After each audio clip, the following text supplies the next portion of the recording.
అనే క్వశ్చన్ జనం వేస్తున్నారు.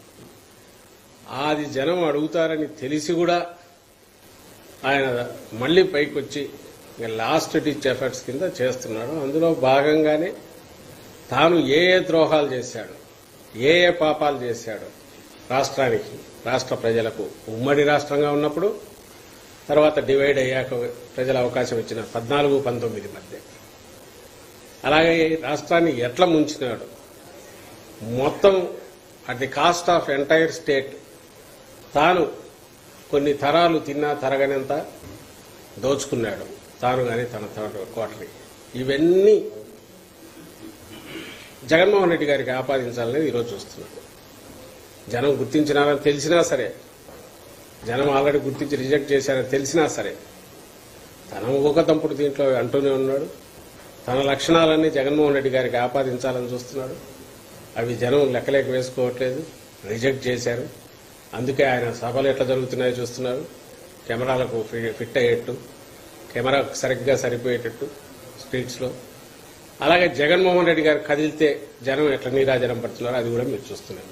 అక్కడే తేడా తెలుస్తుందిగా.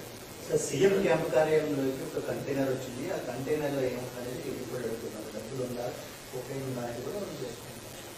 వాళ్ళ పొంద అదే, అది కూడా చెప్దామని నేను అనుకున్నా. వాళ్ళు ఏదైతే అన్నారో, ఇది ఆ వెహికల్ నెంబర్ కూడా వాళ్ళు వేశారు. ఇది పార్టీ నుంచి అఫీషియల్ గా ఆర్టీసీ నుంచి తీసుకున్న, సీఎం గారి క్యాంపెయిన్ కోసం తీసుకున్న వెహికల్ నంబర్ కూడా పెట్టి అప్లై చేసింది. ఎప్పుడు తేదీ చూడండి, ఐ థింక్ 25 చేశారు. 26వ తేదీ ఈసీ దానికి పాస్ కూడా ఇష్యూ చేసిన పాస్ ఇది. ఐ థింక్ ఈ నెంబరే చెప్పినట్టున్నారు, AP 16Z0363. ఇది దీంట్లోనే ఉంది ప్యాంట్రీ కారు. వీళ్ళు అడిగిన దాంట్లో కూడా ప్యాంట్రీ కార్ అన్నది. వాళ్ళు ఇచ్చింది కూడా దానికి ఈసీ సర్టిఫికేట్ ఇచ్చింది. ఇది ప్యాంట్రీ కారు. నేను ఇంతకంటే ఎక్కువ చెప్పాల్సిన అవసరం లేదు. వీళ్ళు గవర్నమెంట్లో ఉన్నారు, అప్పుడు ముఖ్యమంత్రిగా ఆయన తిరిగాడు. అప్పుడు ఉన్నది ఇప్పుడు అలాంటి ఫెసిలిటీనే ఉంటుంది.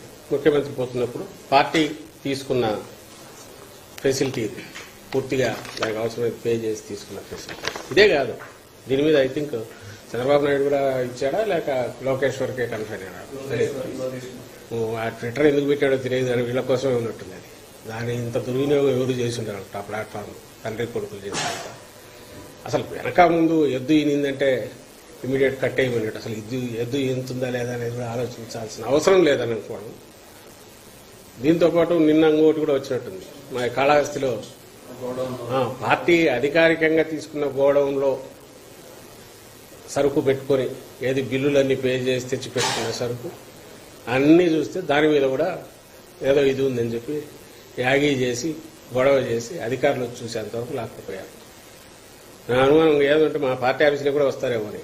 వచ్చి పార్టీ ఆఫీస్కి వచ్చినా కూడా ఇది మేము పోవాలి, టీడీపీ ఆఫీస్కి ఇది పోవాలి అంటే, ఏదైతే ఆథరైజ్డ్ ఇది ఉంది అసలు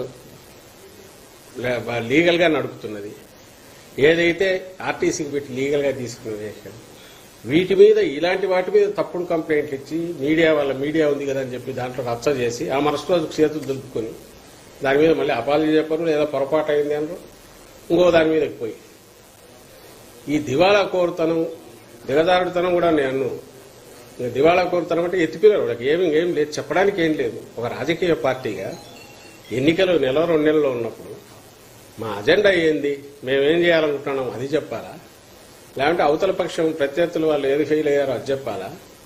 దీన్ని చెప్పి జనం లేకపోతారా?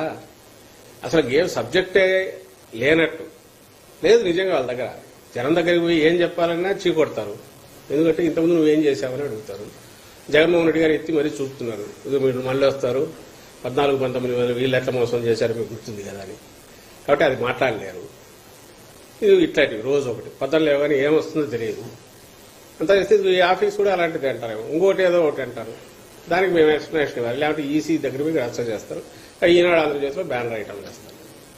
వీళ్ళ బతుకంతా కూడా ఆ దింపుడు కళ్ళ ఆశ అనేది కూడా పోయినట్టుంది. అంతా అయిపోయింది, ఇంకేం లేదు. కాబట్టి పోతూ ఇంత బోధ తల్లితే తుడుచుకుంటుంటాడు.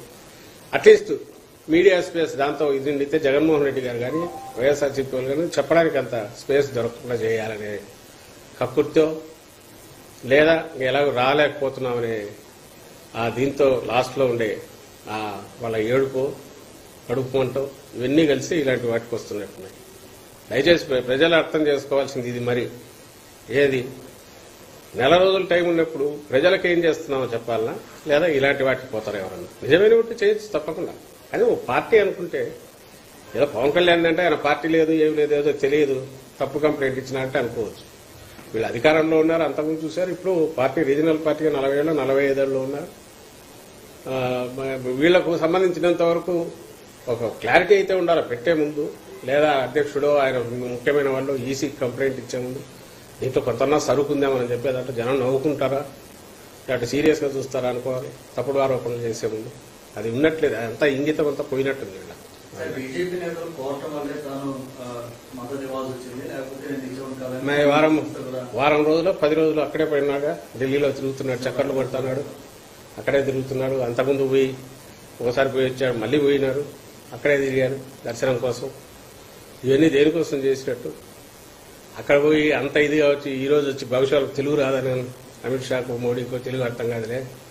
ఇక్కడ ఉండేది ఎలాగో మన ఏజెంట్లే కదా, ఇక్కడ స్టేట్ లీడర్షిప్లో ఉండేది. రిపోర్ట్స్ వాళ్ళకి తెలియలేని ఆయన మాట్లాడుతున్నట్టున్నాడు, తెలుగులో మాట్లాడితే పోతుంది చెల్లుతుంది అని.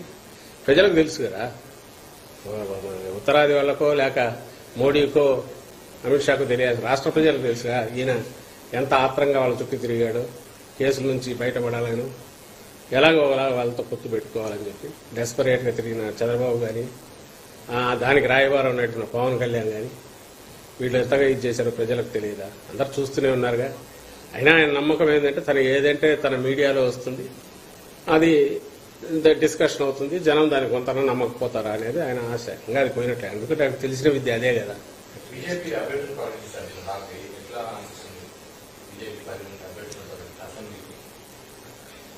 ఆ పార్టీ ఒక నర్సాపురం కూడా ఆయన రఘురామరాజుకు ఇస్తే ఎంపీలు అయితే కంప్లీట్ చంద్రబాబు నాయుడు లేక వాళ్ళు డిసైడ్ చేసేవి వచ్చినట్టు ఉండేది. అది ఒకటి ఎందుకో ఇది చేశారు కానీ అది కూడా ఇచ్చింటే అక్కడికి అయిపోయేది. అతను ఇది తీరేది, కోరిక తీరేది. ఎన్నికల్లో కూడా ఏం జరుగుతుందో తెలిసేది. రిజల్ట్ ఎట్లుండేది, వన్ సైడ్ ఏకపక్షంగా ఉంది ఆల్రెడీ. మిగిలిన వాటిలో కూడా గతంలో కనీసం వాళ్ళ కార్యకర్తలు ఎవరో కనపడేవాళ్ళు, ఇప్పుడు అదేం కనపడలే. మీ మీడియాలోనే అన్నింటిలో చూస్తున్నాం. అందరూ ఒకరిద్దరు కండువాలు అప్పుడు వేసుకోవడం, ఇంకా వేసుకునే వాళ్ళు టీడీపీ తరఫున పోటీకని ఇన్నాళ్ళు ఉండేవాళ్ళు, వాళ్ళు కూడా ఆ లిస్టులో కనపడడం, ఇవి ఆశ్చర్యంగా ఉంది. ఇంతకుముందు కనీసం వాళ్ళ కార్యకర్తలు నిలబెట్టుకునేది బీజేపీ. ఈసారి పూర్తిగా బీజేపీ పక్షాన తెలుగుదేశం పార్టీ తాను అనుకున్న వాళ్లను బీజేపీలో ఉన్న వీళ్ళ ఏజెంట్ల ద్వారా నింపించారు అనేది మీ మీడియాలో వస్తున్న కథనాలను లేదా డిఫరెంట్ అభిప్రాయాలు చూస్తున్నా, పేర్లు చూస్తున్నా అర్థమవుతుంది. ఇంకా అందులో కూడా